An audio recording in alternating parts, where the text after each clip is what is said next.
They are going to talk to the Boston United and American airline officials. They're trying to get a sense of who was on the plane.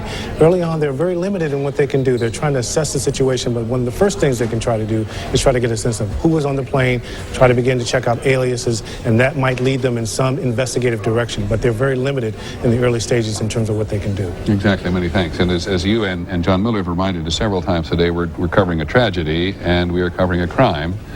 And so the FBI is now beginning to get things together in terms of trying to piece together the elements of crime. The only thing you get out of the airplane, one assumes at this point, is a long time from now, evidence of explosives on board that were not the gas tanks, the black boxes, which survive pretty much anything. I think it is our experience.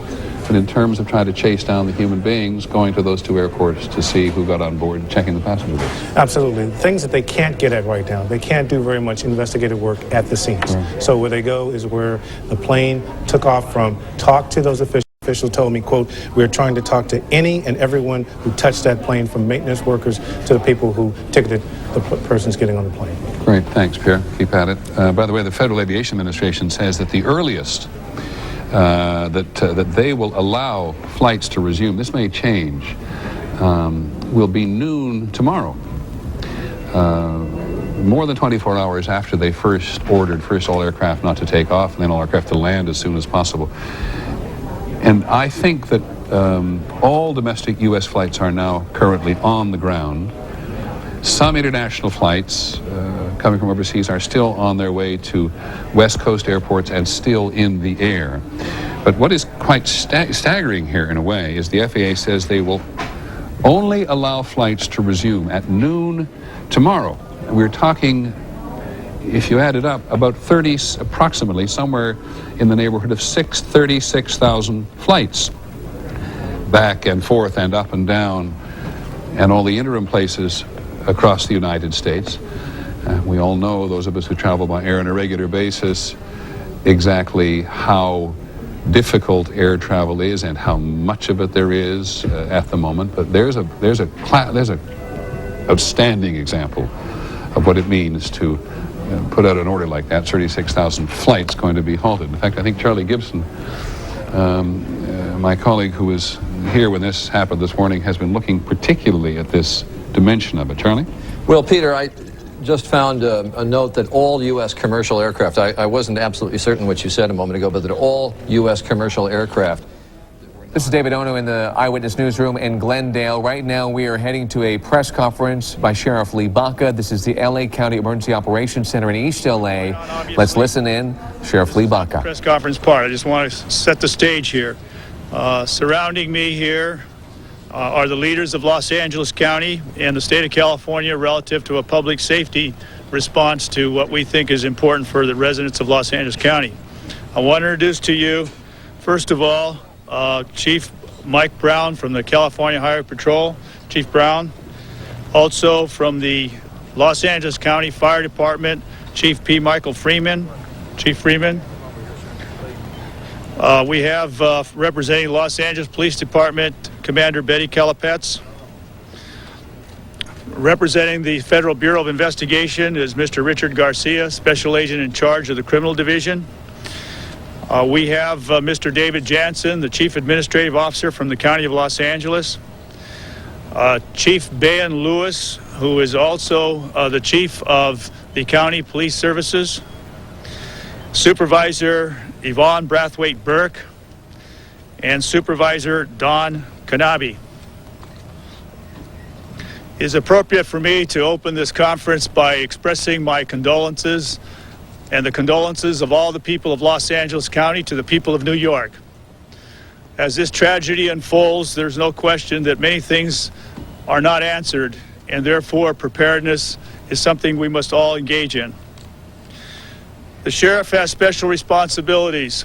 As the Region 1 coordinator for disaster preparedness and emergency response, I have the obligation to coordinate my effort with the governor of this state, and I've been doing so as of now. I've been in communication with all the region coordinators throughout the state, which are likewise sheriffs as myself.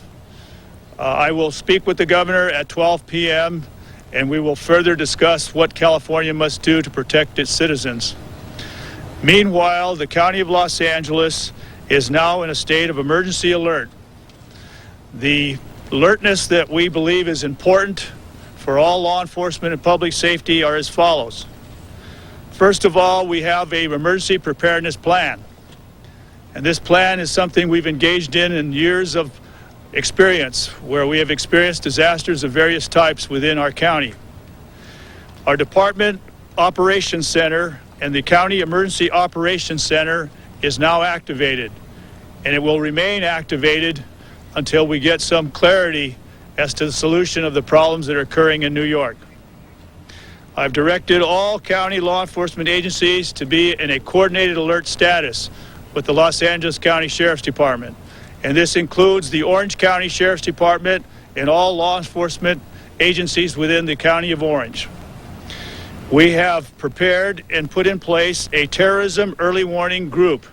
It is now activated. We have a county-wide tactical alert that is now issued. We have a critical resource staging of the Special Enforcement Bureau of the Los Angeles County Sheriff's Department. We have an air rescue system that is now on alert and is also staged. We have a field force of 212 personnel that are deputy sheriffs that are able to respond immediately to any possible problem of this kind. We have over 1,000 other deputy sheriffs who are now on alert. There is a tactical response force of an additional 120 personnel. We have over 1,600 volunteers who are involved with disaster communications that are now being alerted. There are 5 search and rescue teams that are also a part of the Sheriff's Rescue Program. And we have our arson explosive bomb squad details on 12 and 12 schedules, and they are staged in appropriate parts of the county so they can respond at any moment.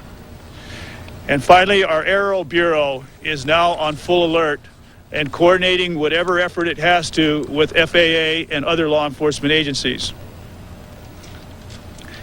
We are at this point in a continual meeting process, looking at all of the evolving events at the New York area so that we can have as much information as possible as to what the circumstances were that led to those terrorist attacks there.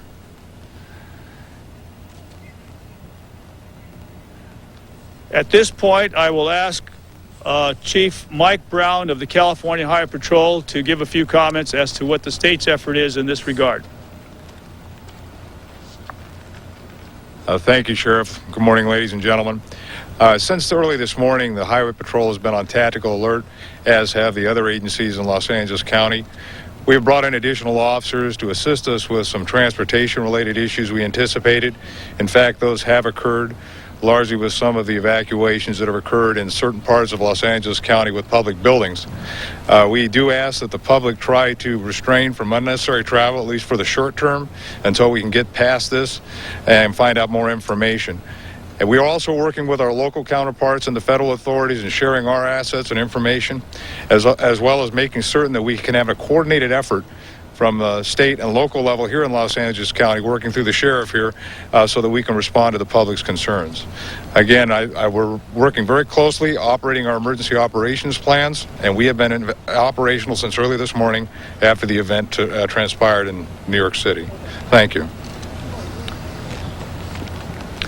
I would like to now introduce Chief P. Michael Freeman of the County Fire Department. Thank you very much. Good morning.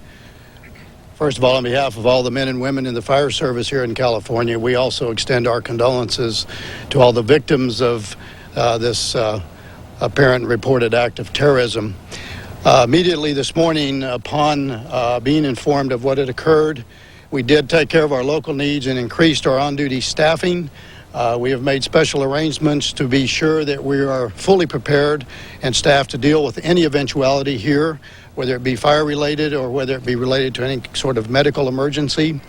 We also immediately performed our role as the Regional Mutual Aid Coordinator for Fire Services, and we have assessed the readiness for this entire 5-county area for which we are responsible. We have also been in contact with the state of California, the Governor's Office of Emergency Services, to be sure that the statewide mutual aid resources are in line for fire response if needed. Consistent with this level of alert here within Los Angeles County, we have established personal liaison with the various law enforcement agencies and fire agencies that are involved in this local alert to be sure that we are ready to respond in the event that's necessary.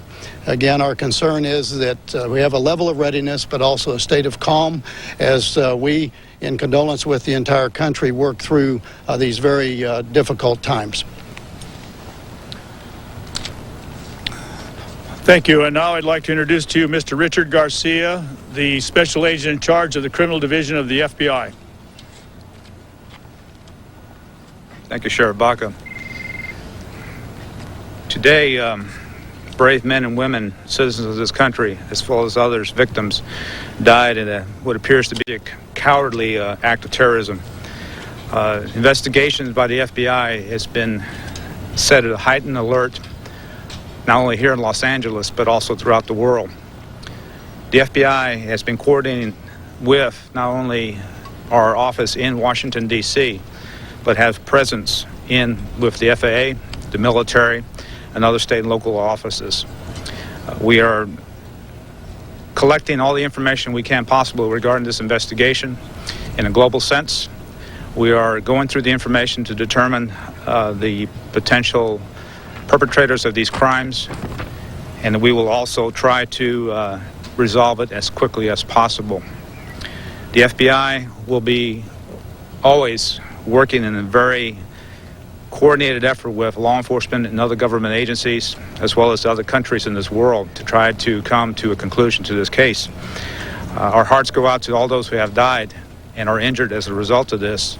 The FBI in Los Angeles is working with the other offices in the FBI throughout this country, and we should be able to hopefully in some near future provide some resolution to this. Thank you. And finally, I will introduce to you Supervisor Yvonne Brathwaite-Burke, who will also be followed by Supervisor Don Knabe. Thank you very much, Sheriff. I would like to certainly give our sympathy and our concern to everyone who has been victimized by this terrorism. The people in the Pentagon, the people in New York. And I'd like to particularly say to those citizens of Los Angeles who have lost friends and relatives as a result of these plane crashes, who were on those planes on their way to Los Angeles. We want to say to them that you have our heartfelt sympathy and our prayers. We are taking every effort and making every effort to make sure that everyone in Los Angeles County is safe. We're not taking anything, just not taking it seriously. If any threats come up, we're looking at them because we want to make sure that all facilities are safe. I also want to say to the citizens of Los Angeles, let's not take retribution against other innocent citizens within our communities because of their ethnicity or because we feel as though they look differently than from us. I would say to them, we want to look at this as an issue that is of worldwide significance, but we do not want to try to take it out on any of the people of our community. We want to say our health facilities will be operating, and in the event we have a need for them, we are making every effort to assure that they will be ready, as will all facilities. If there are emergencies in Los Angeles, we are preparing, and we've been meeting all of this time this morning to make sure that everything works, but we are also not taking anything for granted. Every possible target of terrorism will be guarded, and so that we will not have to face unnecessary problems in Los Angeles County. I want to say to the sheriff, we appreciate the leadership he has given here, and I want to also say to all of these representatives of whether it's fire, highway patrol, law enforcement, this is a time for us all to work together to protect the citizens of Los Angeles. Thank you. Thank you, Yvonne.